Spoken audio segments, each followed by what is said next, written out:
नमस्कार साथियों, मेरा नाम है डॉक्टर आशीष शंकर और मैं एक इंटरनेशनल कार्डियोलॉजिस्ट हूँ।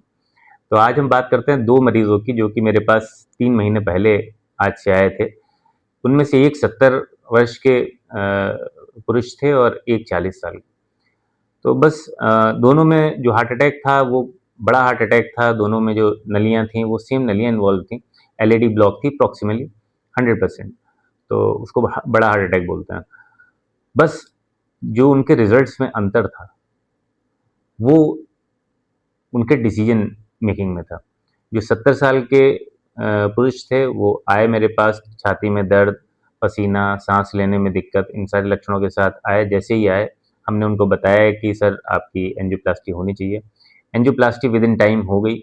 जो गोल्डन पीरियड होता है 2 घंटे, वो उसी गोल्डन पीरियड में आ गए और उनका एंजियोप्लास्टी होके आज वो जो पेशेंट हैं वो एकदम उनका हार्ट जितना नॉर्मल 55 टू 60% इजेक्शन फ्रैक्शन होता है, वही 55 टू 60% इजेक्शन फ्रैक्शन के साथ आज एकदम नॉर्मल हालत में हैं और बढ़िया वॉक कर रहे हैं। उनको बोला है कि 10,000 स्टेप करना है तो रोज़ उनका 10,000 स्टेप्स हो जाता है। दूसरी तरफ जो 40 साल के युवा जो आए थे, उनको भी सेम हमने चीज़ें बताई कि मतलब जो एंजियोप्लास्टी होनी चाहिए वो करनी चाहिए।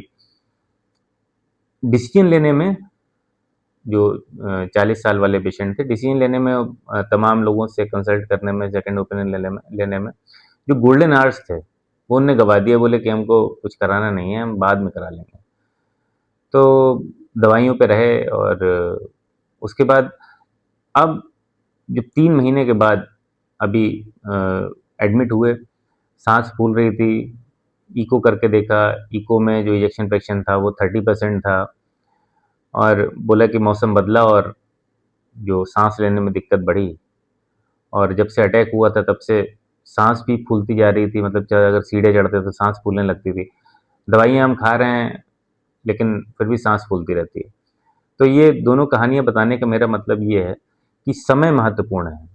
अगर समय पर डिसीज़न ले लिया जाता है और हार्ट अटैक दोनों में बराबर तीव्रता का था, काफ़ी बड़ा हार्ट अटैक था।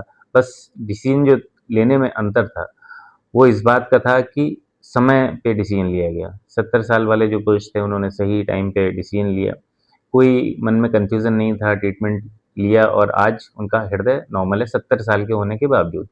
और जो 40 साल वाले पेशेंट थे, उन्होंने डिसीज़न लेने में देरी करी और अभी उनका हार्ट जो है वो 30% वर्क कर रहा है, हार्ट फैल चुका है और इजेक्शन फ्रैक्शन उनका मात्र 30% रह गया है, हृदय कमज़ोर हो गया है। तो अब इस तरीके के जो पेशेंट होते हैं, अ, समाज में लोग देखते हैं कि हाँ, कुछ करा नहीं, फिर भी दोनों लोग बच गए। लेकिन अब जो क्वालिटी ऑफ लाइफ़ है, जिसका हार्ट कमज़ोर हो चुका है, वो क्वालिटी ऑफ लाइफ़ मिलना मुश्किल होगा।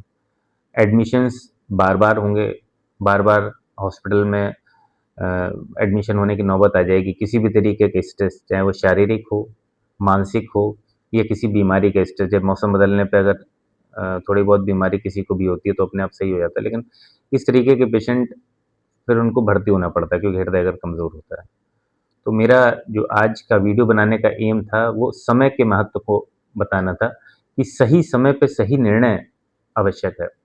आप अपने पास जो भी आपके विश्वसनीय डॉक्टर हों, जो कार्डियोलॉजिस्ट हों, तो उनका आप अपने पास नंबर लेके रखें और जहाँ पे भी इमरजेंसी सुविधाएँ तुरंत अवेलेबल हों, जितनी जल्दी हो सके उतनी जल्दी निर्णय लेके और अपने हार्ट का इलाज करवाएँ।